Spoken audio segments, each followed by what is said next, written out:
तव्हांखे नालो त यादि ई हूंदो पंहिंजे चैनल जो। अॼु असां ठाहींदासीं वेजिटेरियन सूप तमामु ईज़ी मेथड सां। हलो त कीअं तयारु। तव्हां ॾिसो, असां शिमला मिर्च जी कटिंग कयूं था। इन में असां 2 शिमला मिर्च विझंदासीं। इन जी असां कटिंग क्यूब कटिंग कंदासीं, घणी न वॾी न नंढी, नॉर्मल साइज़ जी कंदासीं। ॾिसो मां कहिड़े नमूने कटियां थी। हे न असांजूं गजरां, असां 2 कटिंग कयूंसीं गजरां। असांजूं गजरां हुयूं 2 शिमला मिर्च, बंद गोभी, पीज़। असां इन्हनि जी कटिंग करे चुका आहियूं।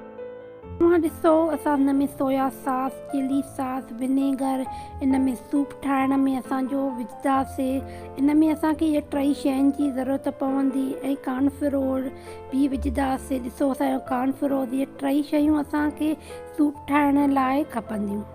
सिपरीअ में असां 2 चमचा गिहु विझंदासीं। गिहु गरम थी वञे त असां इन में सब्जियूं विझंदासीं। हे असां कटिंग करे सब्जियूं रखियूं हुयूंसीं।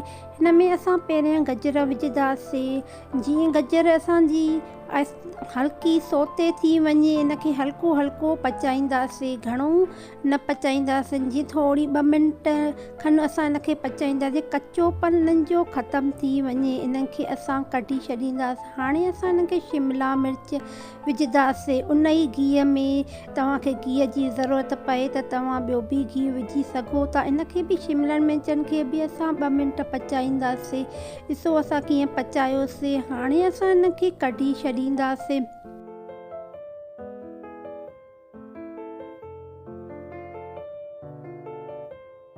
ॾिसो, असां हिन सिपरीअ में 2 कप पाणी विझंदासीं पीज़ बॉयल करण जे लाइ। ॾिसो, हिन में पाणी बॉयल थी चुको आहे। हाणे असां हिन में पीज़ विझूं था।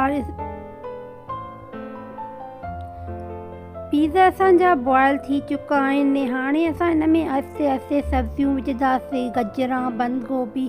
ॾिठो, असां सभु सब्जियूं हिन में विझी चुकासीं। पीज़नि खे असां 5 मिंट बॉयल कयोसीं। हाणे असांजूं सभु सब्जियूं बॉयल थियनि थियूं। इन्हनि में असां पाणी विझी छॾींदासीं सूप खे तयारु करण जे लाइ। असां हिन में 8 कप असां हिन में पाणीअ जा विधासीं। असांखां स्किप थी चुका आहिनि। तव्हां हिन में 8 कप पाणीअ जा विझो। इन में असां हाणे लूणु विझी छॾींदासीं। तव्हां पंहिंजे हिसाब मूजिबि पाणी विझो। ॾिसो असांजो कीअं तयारु थिए थो सूप। तव्हां बि ईअं तयारु कयो। 2 चमचा असां कॉर्नफ्लोर विझी छॾींदासीं। ॾिसो असां कीअं कॉर्नफ्लोर विझूं था। इनखे असां 2 चमचा विझंदासीं। चङी तरह सां असां इनखे घुमाईंदासीं जीअं हिन में गुटलियूं असांजूं ख़तमु थी वञनि, हिकु करो असांजो मिक्स थी वञे। ॾिसो कीअं असां विझूं था। हिन में असां सूप में विझी छॾींदासीं। चङी तरह सां इनखे असां घुमाईंदासीं। ॾिसो कीअं तयारु थिए थो असांजो सूप। तव्हांखे ॿियनि सूप में तव्हांखे कॉर्नफ्लोर जी ज़रूरत पए त ॿियो कॉर्नफ्लोर बि विझी सघो था। असां हाणे टोटली 4 चमचा कॉर्नफ्लोर जा विधासीं। असां थिक करण जे लाइ असांजो सूप जीअं थिक थी वञे, न असांजो सूप पाणीअ टाइप हुजे, न ई असांजो थोरो घाटो हुजे, अहिड़े नमूने हुजे जीअं सुठे नमूने असांजो तयारु थिए। हिन में असां soya sauce, chilli sauce, vinegar असां हिन में विझा 2 चमचा असां विझंदासीं। इनखे तव्हां पंहिंजे टेस्ट जे मुताबिक़ विझी सघो था।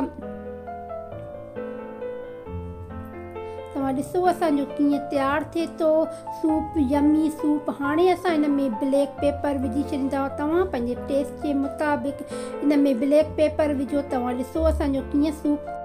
तव्हां ॾिठो असांजो सूप तयारु आहे, वेजिटेरियन सूप, मज़ेदार, ज़बरदस्त। तव्हांखे ज़रूरु पसंदि ईंदो। हिकु दफ़ो ज़रूरु तयारु कजो। तव्हांखे ज़रूरु पसंदि। हिन में असां हिकु लीमो विझंदासीं टेस्ट खे दुबारा करण लाइ, यानी कि टेस्ट खे ज़्यादा सुठे करण जे लाइ। हाणे पंहिंजी भेण खे इजाज़त ॾींदो। मुंहिंजे चैनल खे लाइक कंदो, शेयर कंदो।